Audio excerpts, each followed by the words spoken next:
There's a quote by Mark Twain: "When man comes in the company of a glacier, he comes to feel totally insignificant." Entering Yakutat Bay, we could see our final destination for the day, the Hubbard Glacier.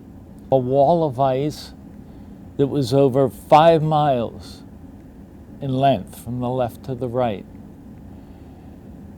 Counting the amount of ice that was under the water to the 500 feet that are above the water, that mass of ice is almost as tall as the towers of the San Francisco Bridge.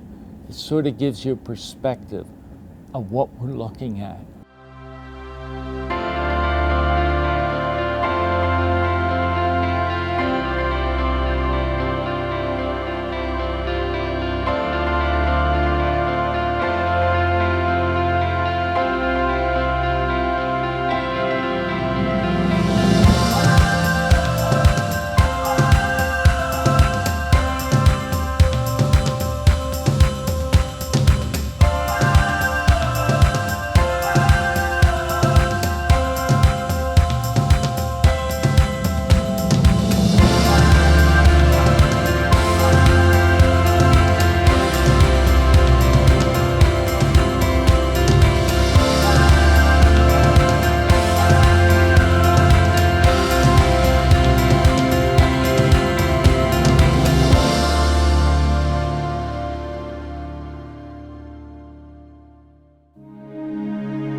As we draw closer to Hubbard Glacier, we entered a body of water that's referred to as Disenchantment Bay. How did that get that unusual name? During the age of exploration, not only the British but the Spanish, we were always looking for that famous Northwest Passage. Cook sailed right by the Straits of Juan de Fuca. Vancouver actually entered the straits, thinking that was possibly this famous inside passage. But there was a Spanish explorer by the name of Malaspina.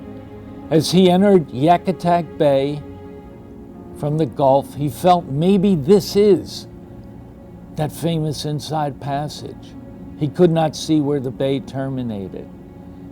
And as he entered what is today Disenchantment Bay, he realized that this bay just emptied in front of this massive glacier.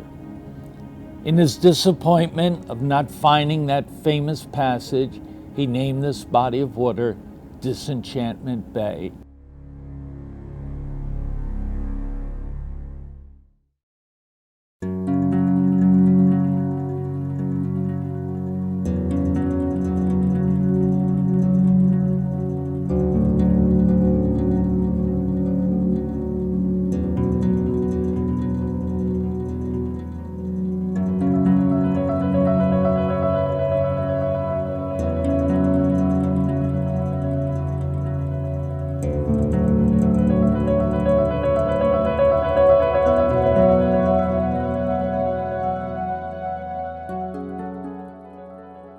As we were entering and also leaving Yakutat Bay, Disenchantment Bay, you may have noticed harbor seals on the ice. The harbor seals actually will drop their pups right there on the ice. They do that because it's protected from the land predators. The only predator they would have to worry about would be the orcas. But an orca hunts by sound, not by smell.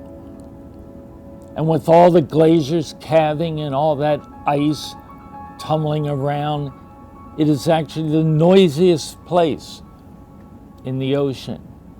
And the seals are now using this as a form of acoustic camouflage.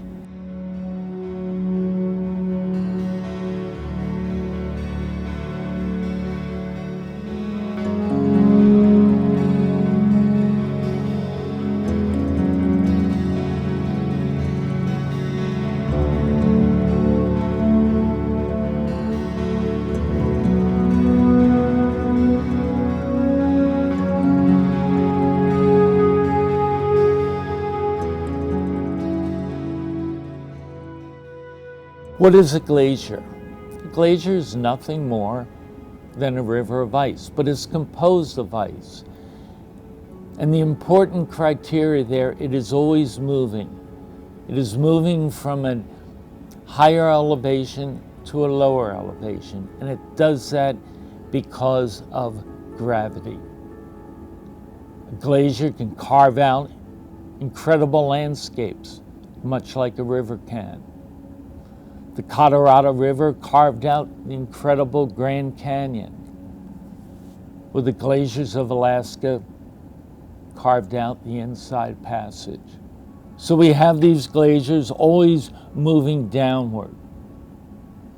And if the glacier, as Hubbard Glacier, enters the sea, we refer to it as a tidewater glacier. Calving will take place as long as a tidewater glacier is emptying out into the sea. It's a natural process. Remember, that glacier is constantly in motion, moving downward. And as it enters into that body of water, it's going to continually erode. So calving is just a natural occurrence.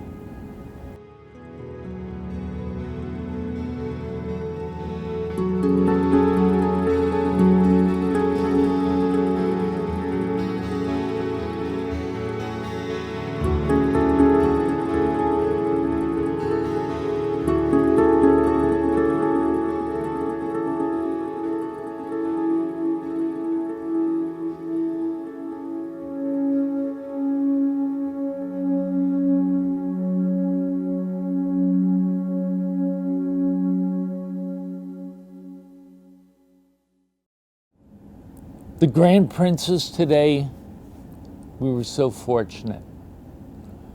Our itinerary out of San Francisco, we come up to the Hubbard Glacier maybe just once or twice during a whole Alaskan season. This makes this